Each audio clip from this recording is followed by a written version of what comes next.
Welcome friends हम Lucent book से medieval India को कवर कर रहे हैं। मेडाइवल इंडिया की सीरीज में आज हम दिल्ली सल्तनत की थर्ड डायनेस्टी यानी कि तुगलक डायनेस्टी को डिस्कस करेंगे। फ्रेंड्स, प्रीवियस वीडियोस में हमने राजपूत किंगडम्स, चोल डायनेस्टी और दिल्ली सल्तनत की स्लेव और खिलजी डायनेस्टी को कवर किया है। अगर आपने वो वीडियोस नहीं देखी है तो मैंने डिस्क्रिप्शन में लिंक डाल दी है, आप रेफर कीजिए। अब बात करते हैं तुगलक डायनेस्टी की। तुगलक डायनेस्टी ने 1320 से 1414 तक रूल किया है। तुगलक डायनेस्टी में कुछ इंपॉर्टेंट रूलर्स थे: गयासुद्दीन तुगलक, मोहम्मद बिन तुगलक और फिरोज शाह तुगलक। सबसे पहले हम बात करते हैं गयासुद्दीन तुगलक की, जिसे हम गाजी मलिक के नाम से भी जानते हैं, जिसने 1320 से 1325 यानी सिर्फ 5 सालों तक रूल किया। 1320 में खिलजी डायनेस्टी के लास्ट रूलर खुसरो खान को हराकर गाजी मलिक गयासुद्दीन तुगलक के नाम से दिल्ली का सुल्तान बना और तुगलक डायनेस्टी को एस्टेब्लिश किया। गाजी मलिक ने मंगोल्स को 29 बार हराया था, इस कारण वह मलिक उल गाजी नाम से भी जाना जाता है। गयासुद्दीन तुगलक ने दिल्ली के पास में तुगलकाबाद शहर भी बनवाया और इसे ही अपनी कैपिटल भी बनाया। अपने रूल में पोस्टल सिस्टम को एस्टेब्लिश करने का क्रेडिट भी गयासुद्दीन तुगलक को ही जाता है। एग्रीकल्चर को बढ़ावा देने के लिए गयासुद्दीन तुगलक ने कैनल्स बनवाए। कैनल्स को बनवाने वाला यह पहला रूलर था। गयासुद्दीन तुगलक के बेटे जूना खान ने गयासुद्दीन तुगलक के लिए लकड़ी का महल बनवाया था। इसी महल के गिरने से गयासुद्दीन तुगलक की 1325 में डेथ हो गई थी। गयासुद्दीन तुगलक का टॉम्ब तुगलकाबाद में है। नेक्स्ट हम बात करेंगे मोहम्मद बिन तुगलक की।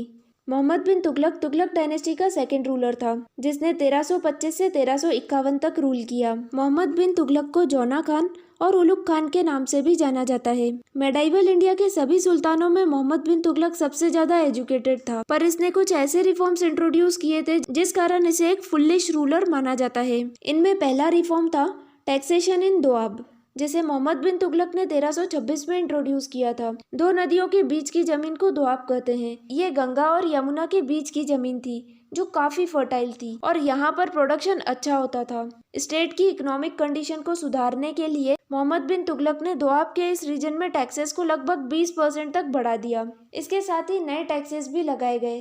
गरी यानी हाउस टैक्स और चराही यानी पास्ता टैक्स को भी सख्ती से वसूला गया। पर उसी साल दोआब में सूखा पड़ गया, जिससे सीवियर फेमाइन आ गया और प्रोडक्शन अफेक्ट हुआ। मोहम्मद बिन तुगलक के ऑफिसर्स ने उस रीजन से जबरदस्ती टैक्स कलेक्ट किया, जिस वजह से वहाँ रिवॉल्ट हो गया और तुगलक का यह प्रोजेक्ट फेल हो गया। मोहम्मद बिन तुगलक ने एग्रीकल्चर के डेवलपमेंट के लिए दीवान अमीर को ही नाम का एक न्यू डिपार्टमेंट भी स्टेब्लिश किया और किसानों को बहुत ही कम इंटरेस्ट पर लोन भी दिया गया। पर गवर्नमेंट ऑफिसर्स में करप्शन और कुछ दूसरे कारणों से सभी एग्रीकल्चर रिलेटेड प्लांट्स को 3 सालों के अंदर ही खत्म कर दिया गया।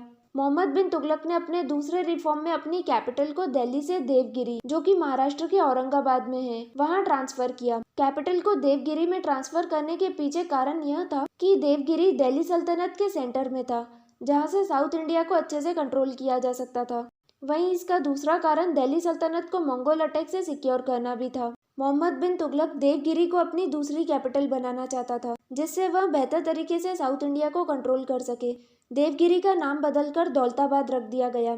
2-3 साल बाद ही मोहम्मद बिन तुगलक ने फिर से दिल्ली को कैपिटल बना दिया, क्योंकि वह समझ गया था कि जिस तरह दिल्ली से साउथ इंडिया को कंट्रोल नहीं किया जा सकता, ठीक उसी तरह दौलताबाद से नॉर्थ इंडिया को कंट्रोल नहीं किया जा सकता। उसका यह प्लान भी पूरी तरह से फेल हो गया, जिसके कारण स्टेट को काफी इकोनॉमिक लॉस उठाना पड़ा। अपने तीसरे प्रोजेक्ट में मोहम्मद बिन तुगलक ने 1329 में टोकन करेंसी चलवाई, जिसमें कॉपर और ब्रॉन्ज के कॉइन्स चलाए गए, जिनकी वैल्यू चांदी के कॉइन्स के बराबर होती थी। इन कॉइन्स को बनाने में स्टेट का कोई कंट्रोल नहीं था, जिसके कारण लोगों ने घर में ही सिक्के बनाए और कई फेक कॉइन्स मार्केट में आ गए और कई सारे नकली टकसाल बन गए। अब लोग लगान और दूसरे टैक्सेस जाली सिक्कों से ही देने लगे, जिसके कारण इकोनॉमी क्रैश हो गई। बहुत ज्यादा क्वांटिटी में नकली कॉइन्स बनने लगे, जिसके बाद मोहम्मद बिन तुगलक ने खजाने से असली सिक्के दिए, जिससे खजाना खाली हो गया और यह प्रोजेक्ट भी फेल हो गया। अपने फोर्थ प्रोजेक्ट में मोहम्मद बिन तुगलक ने सेंट्रल एशिया में सिचुएटेड खुरासान को कैप्चर करना चाहा। मोहम्मद बिन तुगलक खुरासान की पॉलिटिकल इंस्टेबिलिटी का फायदा उठाकर खुरासान को कैप्चर करके वहां पर रूल करना चाहता था। इसके लिए उसने 3,70,000 लोगों की एक बड़ी सेना तैयार की और सोल्जर्स को 1 साल की एडवांस सैलरी दी गई। पर खुरासान की पॉलिटिकल सिचुएशन नॉर्मल हो गई और मोहम्मद बिन तुगलक का यह प्रोजेक्ट भी फेल हो गया। इसमें मोहम्मद बिन तुगलक को काफी ज्यादा नुकसान हुआ। मोहम्मद बिन तुगलक का 5th प्रोजेक्ट कराचिल एक्सपेडिशन था। यह एक्सपेडिशन 1330 में चाइनीज अटैक को रोकने के लिए हिमालय की कुमाऊं हिल्स पर चलाया गया था। साथ ही इसका ऑब्जेक्टिव कुमाऊं गढ़वाल रीजन की ट्राइब्स को दिल्ली सल्तनत में मिलाना था। इसलिए मोहम्मद बिन तुगलक ने खुसरो मलिक की लीडरशिप में एक बड़ी सेना को इन पहाड़ी राज्यों को जीतने के लिए भेजा, पर बारिश की वजह से उसकी पूरी सेना इन रास्तों में भटक गई और सिर्फ 10 सोल्जर्स ही वापस लौटकर दिल्ली आए। इस तरह मोहम्मद बिन तुगलक का यह प्रोजेक्ट भी फेल हो गया। मोहम्मद बिन तुगलक के इन प्रोजेक्ट्स के कारण कई सारे रिवॉल्ट्स हुए, जिनमें से 27 रिवॉल्ट्स अकेले साउथ इंडिया में ही हुए। इन रिवॉल्ट्स के कारण कुछ रीजन्स ने खुद को इंडिपेंडेंट डिक्लेयर कर दिया। 1335 में जलालुद्दीन एहसान शाह ने मदुराई को इंडिपेंडेंट डिक्लेयर कर दिया और मदुराई पर रूल किया। वहीं 1336 में दो भाई हरिहर और बुक्का ने विजयनगर को दिल्ली सल्तनत से अलग कर वहां पर विजयनगर डायनेस्टी को एस्टेब्लिश किया और 1347 में हसन गंगू ने डेक्कन को दिल्ली सल्तनत से अलग कर बहमनी किंगडम को एस्टेब्लिश किया। इस तरह इन रिवॉल्ट्स के कारण कई रीजन्स ने खुद को इंडिपेंडेंट डिक्लेयर कर दिया। 1351 में एक टर्की स्लेव तागी ने सिंध में रिवॉल्ट कर दिया। इस रिवॉल्ट को सप्रेस करते हुए मोहम्मद बिन तुगलक की 1351 में थाटा में डेथ हो गई। तुगलक डायनेस्टी का नेक्स्ट रूलर बनता है फिरोज शाह तुगलक। 1351 में मोहम्मद बिन तुगलक की डेथ के बाद नोबल्स और थियोलॉजियंस के सपोर्ट से मोहम्मद बिन तुगलक का कजिन फिरोज शाह तुगलक दिल्ली का नेक्स्ट सुल्तान बना। फिरोज शाह तुगलक ने 1351 से 1388 तक रूल किया। जब फिरोज शाह तुगलक दिल्ली का सुल्तान बना, उस समय उसे काफी सारे चैलेंजेस फेस करने पड़े। दिल्ली सल्तनत में आने वाले कई रीजन्स ने खुद को इंडिपेंडेंट डिक्लेयर कर दिया था, पर फिरोज शाह तुगलक ने केवल ऐसे ही रीजन्स को कंट्रोल किया जो दिल्ली से आसानी से कंट्रोल किए जा सकते थे। इसलिए उसने साउथ इंडिया और दक्कन में इंडिपेंडेंट हुए रीजन्स पर वापस कंट्रोल नहीं किया। फिरोज शाह तुगलक की पॉलिसी नोबल्स, सोल्जर्स और थियोलॉजियंस को खुश करना था ताकि एडमिनिस्ट्रेशन में उनका सपोर्ट मिल सके। फिरोज शाह तुगलक ने डिक्लेयर किया कि अगर किसी नोबल की डेथ हो जाती है तो उस पोजीशन को उसका बेटा ले सकता है, और अगर उसको कोई बेटा नहीं है तब उसका सन इन लॉ वो पोजीशन ले सकता है, पर अगर सन इन लॉ भी नहीं है तब उसका स्लेव वो पोजीशन ले सकता है। फिरोज शाह तुगलक ने यही हेरिडिटी का कॉन्सेप्ट आर्मी के लिए भी लागू किया था। सोल्जर्स अपनी जगह पर अपने बेटों को भी सेना में भेज सकते थे। सोल्जर्स को कैश में सैलरी नहीं दी जाती थी, पर विलेजेस से टैक्स के फॉर्म में जो लैंड रेवेन्यू कलेक्ट किया जाता था, जिसे वजेहा कहा जाता था, वो ही उनकी सैलरी होती थी। इस नए तरीके से सोल्जर्स को सैलरी देने का काफी मिसयूज किया गया, जिसमें कई बार सोल्जर्स विलेजेस से ज्यादा लैंड रेवेन्यू लेते थे। थियोलॉजियंस यानी रिलीजियस स्कॉलर्स, इन रिलीजियस स्कॉलर्स को सेटिस्फाई करने के लिए फिरोज शाह तुगलक ने इनको हाई पोजीशन पर अपॉइंट किया था, और इनका विश्वास जीतने के लिए फिरोज शाह तुगलक ने खुद को एक ट्रू मुस्लिम किंग और अपने राज्य को एक ट्रू इस्लामिक स्टेट बताया, और इसलिए उसने नॉन इस्लामिक प्रैक्टिसेस पर बैन लगा दिया, जिसमें मुस्लिम वुमेन ग्रेव्स पर वर्शिप करने जाती थी। ऐसी प्रैक्टिसेस को भी बैन कर दिया गया। यह फिरोज शाह तुगलक के टाइम पर ही था जब जजिया टैक्स अलग से लिया गया। जजिया ऐसा टैक्स था जो नॉन मुस्लिम्स पे लगाया जाता था, और यह टैक्स ब्राह्मण से भी लिया गया, क्योंकि शरीयत यानी कि मुस्लिम लॉ में ऐसा कोई कानून नहीं है कि ब्राह्मण से टैक्स नहीं लिया जाए, इसलिए ब्राह्मण्स पर भी जजिया टैक्स लगाया गया। एक नया टैक्सेशन सिस्टम भी इंट्रोड्यूस किया गया। यह कुरान पर ही बेस्ड था। इसमें 4 तरह के टैक्सेस लगाए गए। ये टैक्सेस थे खराज, जकात, जजिया और खम्स। खराज यह लैंड टैक्स था। ये प्रोडक्शन के हिसाब से लगाया जाता था। उस लैंड से कितना प्रोडक्शन हुआ है उसका 10वां हिस्सा यानी 1/10 पार्ट टैक्स के फॉर्म में देना होता था। जकात ये प्रॉपर्टी टैक्स था। ये टैक्स 2% लगाया जाता था प्रॉपर्टी पर। जजिया नॉन मुस्लिम्स पे लगाया जाने वाला टैक्स था। खम्स ऐसा टैक्स था जो कि वॉर के टाइम पर जो सामान लूट लिया जाता था उस पर लगाया जाता था।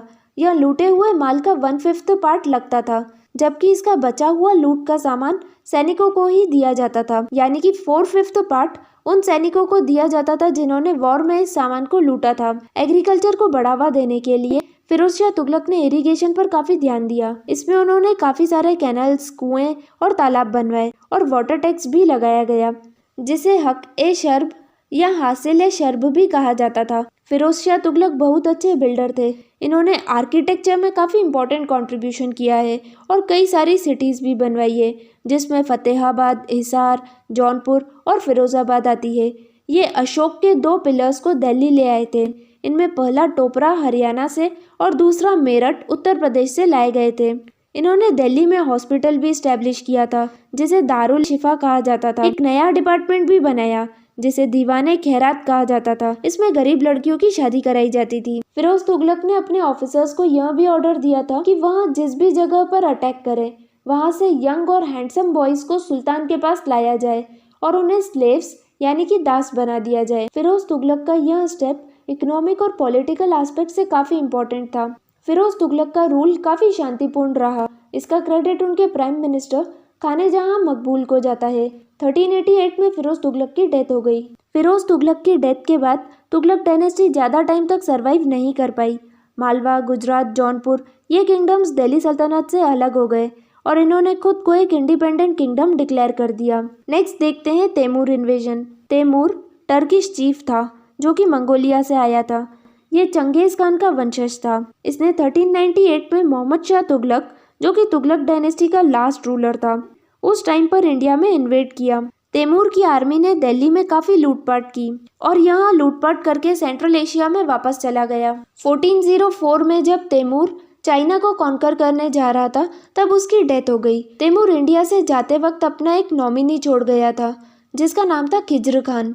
खिज्र खान ने दिल्ली को कैप्चर किया और 1414 में सैयद डायनेस्टी को एस्टेब्लिश किया। फ्रेंड्स, इस वीडियो में इतना ही। नेक्स्ट वीडियो में हम सैयद और लोधी डायनेस्टी को कवर करेंगे। फ्रेंड्स, ये वीडियो अगर आपके लिए हेल्पफुल रहा तो प्लीज़ लाइक कीजिए और चैनल को सब्सक्राइब कीजिए। Thank you.